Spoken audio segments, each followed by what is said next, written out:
up here, you morons! Come and get me! You guys give up, or you're thirsty for more?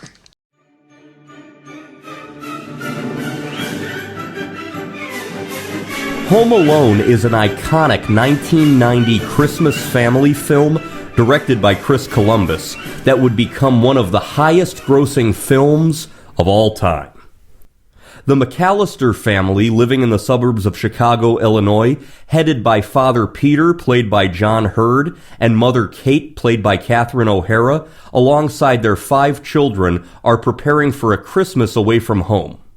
They, along with Peter's brother Frank, played by Jerry Baman, his wife, and their 4 children, prepare to head to the other brother Rob's house in Paris, France for the holiday.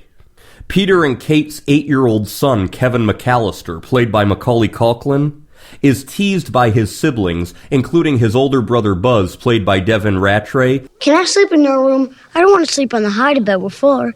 If you have something to drink, he'll wet the bed.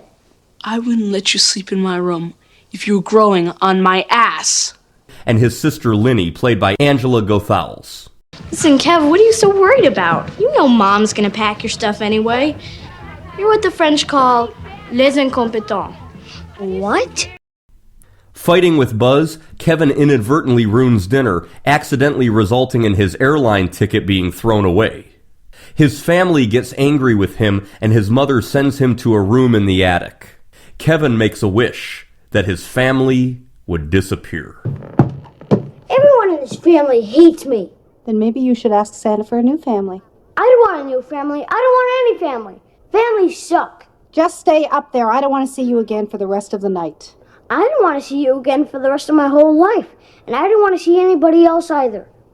I hope you don't mean that. You'd feel pretty sad if you woke up tomorrow morning and you didn't have a family. During the night, heavy winds cause a power outage, disabling the wake-up alarms, causing the family to oversleep. Peter! We slept in! In the rush to get to the airport, Kevin is accidentally left behind.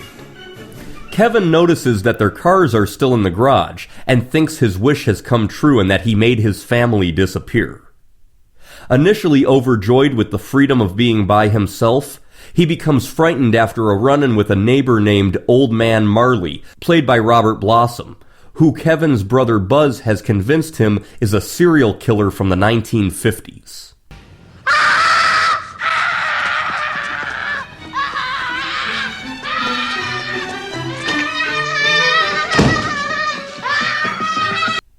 Kate realizes mid-flight that the family has left Kevin behind. What else could we be forgetting? Kevin! And on arrival in Paris, they attempt to contact people back home. With phone lines still down around the Chicago suburbs, many people gone for the Christmas holiday, Kevin failing to respond to a Chicago police welfare check. There's no one home. The house looks secure. I'm to count their kids again. And flights back to the United States book solid for the next 2 days, things look very bleak. There's nothing to Chicago? There's nothing to Chicago, New York, Nashville, you name it. Everything's gone. The McAllisters decide to head to their relatives while Kate stays at the airport and begins taking whatever flight she can find to get back home to Kevin. In the meantime, homes in the neighborhood are soon targeted by 2 burglars, Harry Lime, played by Joe Pesci, and Marv Merchants, played by Daniel Stern. Marv leaves the water running in several of the burglarized homes, earning them the nickname the Wet Bandits. Grab your crowbar. Crowbar's up. Harry and Marv set their sights on the McAllister house, which Harry researched beforehand, knowing that the family was going to be away in Paris for the Christmas holiday. And the number is 694-876. Hey, Harry? Yeah? That house we were at last night, was that the McAllisters? When you get home, Yeah. when you get home, call me in Paris. You're right. They're gone. I knew they were. Kevin does his best to convince the burglars that the house is full of people, but Harry and Marv eventually begin to wise up. The kids there, the parents gotta be. He's home alone. Kate hitches a ride home from Scranton, Pennsylvania to Chicago with a polka band headed to Milwaukee, Wisconsin, led by Gus Polinski, the polka king of the Midwest, played by John Candy. You'd give me a ride? Sure we will. Why not? You gotta get home and see your kid.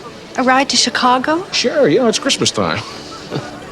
Back in Chicago, Kevin has to use everything he has at his disposal to protect his family's home from Harry and Marv.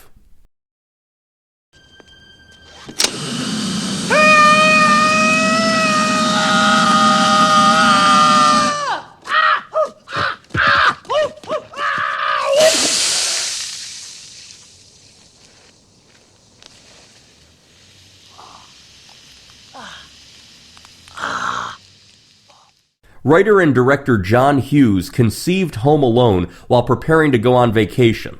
Making a list of everything he didn't want to forget, he thought, I better not forget my kids. And then he thought, what if I left my 10-year-old son at home? What would he do? John Hughes jotted down 8 pages of notes and eventually developed that into the screenplay. Imagining that children are naturally most scared of robbers, John Hughes worked that aspect into the plot of the film. He was worried that mothers would never believe that a family could forget one of their kids, so Hughes tried to fill in every possible logic hole for the audience. For example, when the very attractive cousin Heather, played by Kristen Minter, does the head count, she says that there are 17 people total. That odd number means that the group will be split 8 and 9 between the 2 vans. Since Kevin is missing, both vans have 8 people. Therefore, each group assumes that they're on the 8-person van and would never suspect a thing. Heather, did you count heads? 11, including me. 5 boys, 6 girls, 4 parents, 2 drivers, and a partridge in a pear tree. Director Chris Columbus, who had directed the 1987 Chicago set comedy film Adventures in Babysitting, said that his biggest fear as a kid were burglars. The movie was filmed between February and May of 1990 on location across Illinois. John Hughes, who had directed Macaulay Culkin in the film Uncle Buck in 1989, wrote the part with him in mind, but several hundred other boys were auditioned. Rowan Atkinson auditioned for the role of Harry. Bob Hoskins, Phil Collins, Dudley Moore, and Robert De Niro turned down the role. Gilbert Gottfried, Danny DeVito, Alan Rickman, and Kevin Pollak were considered for the role of Harry. John Lovitz met with the filmmakers and he turned the role down, which he later regretted. Al Pacino was offered to play either the role of Harry or the father, Peter McAllister, but he turned down both of the roles because of his other commitments. Joe Pesci deliberately avoided Macaulay Culkin on set because he wanted him to think he was mean. Pesci kept forgetting that he was filming a family movie during the on-screen outbursts, so director Chris Columbus told him to say the word fridge. Much of Joe Pesci's unintelligible mutterings were his way to avoid saying the F word.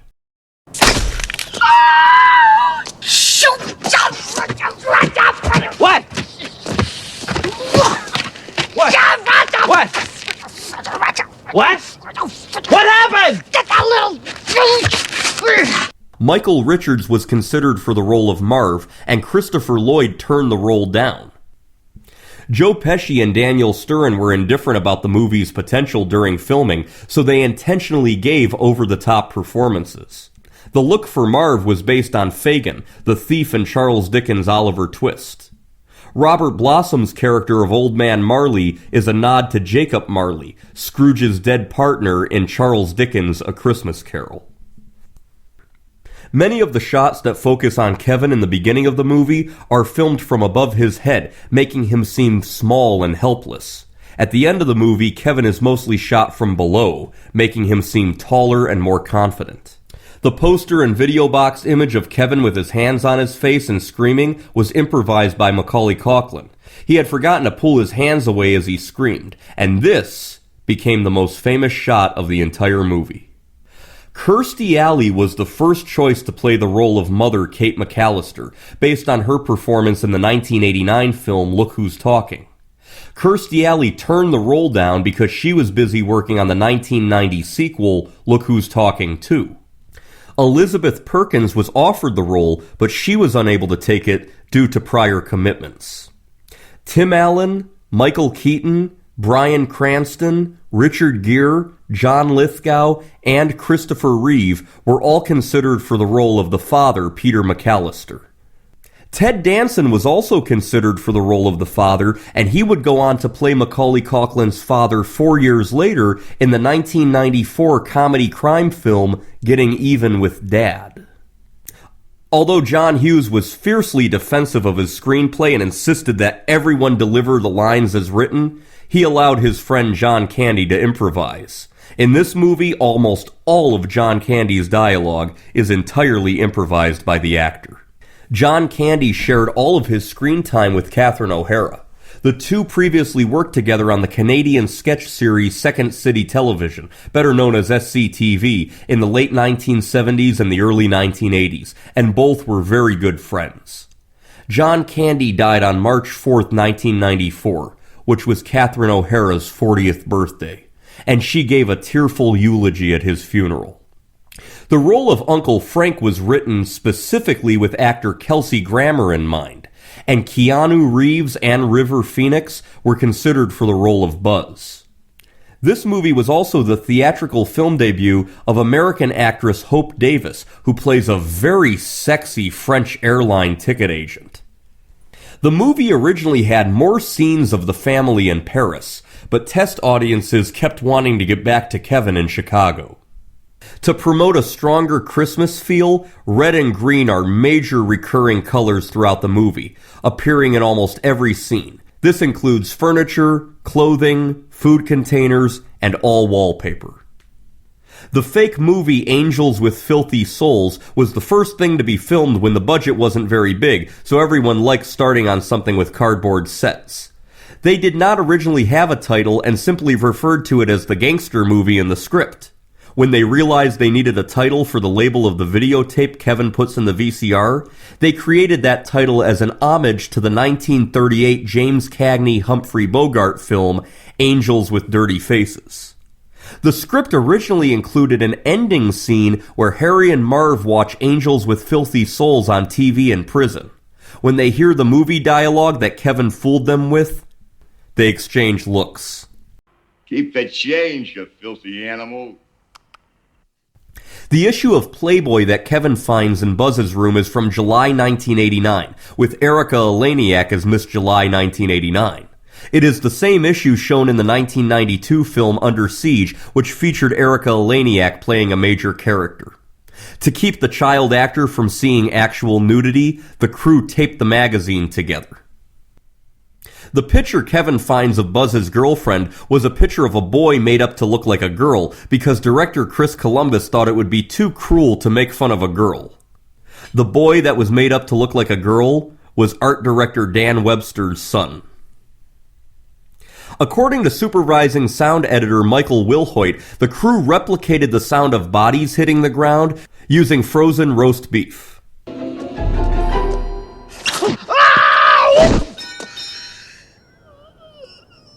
To make flesh bubble and sizzle, they pressed a smoldering iron onto chicken skin. The McAllister doorknob burn on Harry is an homage to the main poster used to advertise the 1931 film M. The heating implement that Kevin uses to heat the doorknob was an electric charcoal starting tool for barbecue grills. The ornaments Marv steps on are actually candy, and Little Nero's Pizza is a parody of Little Caesar's Pizza. Like in Chris Columbus's previous film Adventures in Babysitting, a vehicle knocks over a long jockey. This movie is considered to be a kid's version of the 1988 film Die Hard. Both movies are about the main protagonists who are left alone after a family dispute and acting alone to fend off thieves committing a robbery. Die Hard star Bonnie Bedelia is Macaulay Culkin's aunt. On the airplane, John Hurd can be seen reading a novel by Thomas McGuane. Both Thomas McGuane and John Hurd were previously married to actress Margot Kidder. Home Alone was an absolutely monumental box office success. Home Alone grossed a worldwide total of $476.7 million on an $18 million budget. According to William Goldwyn, this movie's success prompted the creation of a Hollywood verb, to be home alone, meaning to have a movie's box office revenue reduced by the impact of this movie. Home Alone hurt other popular films that were out at the time, including Kindergarten Cop and The Godfather Part 3. Home Alone became the #1 film released in 1990 and one of the highest-grossing comedy films of all time. During its extremely successful box office run, the United States was focused on news about the Gulf War. Siskel and Ebert both gave the film thumbs down, but after months and months of Home Alone dominating the box office and becoming a cultural phenomenon, Siskel and Ebert actually had to reevaluate the movie. For nearly 3 months, Home Alone has stood at the top of the box office charts, week after week after week, ahead of even such highly touted blockbusters as Godfather Part 3 and Kindergarten Cop, which also did very well, but not this well. Yet the movie didn't create much of a stir when it was released, except with the public, of course.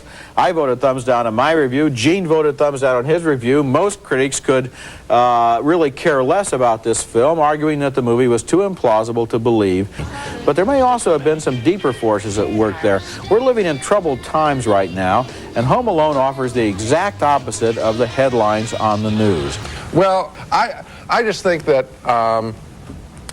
the reason, because I'm trying to explain, how could we be so off, and if that's what we really are? And I think that maybe it has a lot to do with slapstick, which is such a special taste. In other words, you either buy somebody's idea of physical slapstick or you don't at all. And I didn't laugh at all during all of the stunts pulled out, and I understand that gets wall-to-wall laughs from kids in the audience and from adults. Sooner or later, a book will be written on the cinema of John Hughes, who has had a lot of movies that we've liked very much, like The Breakfast Club and Planes, Trains, and Automobiles, and who takes a very simple idea every time. Look at Ferris Bueller's Day Off. A kid gets a day off from school. Planes, Trains, and Automobiles, 2 people trying to get home for Thanksgiving. Breakfast Club, 4 kids stuck in detention after school. A very simple idea that everybody can identify with, and then develops it in a way that is more or less accessible, and yet at the same time there's usually a little current of meaning in there. And this time he really did strike a nerve that he didn't strike for us, but all along it's interesting that he takes these typical, everyday, universal American experiences. He doesn't go for, it's not monsters, it's not Star Wars, it's just everyday stuff. Other thing that was going on in the film was that Christmas subtext, and I think that's a very powerful thing. People hunger for a heartfelt Christmas movie, I think, 12 months a year, actually. Chris Columbus, the director, does a good job. I mean, this movie could have easily been very badly made, and it's not badly made. It looks real pretty. This film became a massive cultural phenomenon throughout 1991, with board games and video games and toys, and even television sketch show parodies. Hey, Macaulay, can I come in and play? He's home alone again with Michael Jackson. Gee, Michael, I'd like to let you in, but my parents said they couldn't have anyone over. I sent your parents to the Bahamas. We've got the whole house to ourselves. I'm hurt bad. Hurt bad. Hurt bad. Hurt bad. John Williams' score for this movie is a song called Somewhere in My Memory. John Williams wrote film scores for many, many movies, from Jaws to E.T. to JFK to The Towering Inferno to Jurassic Park and many, many more.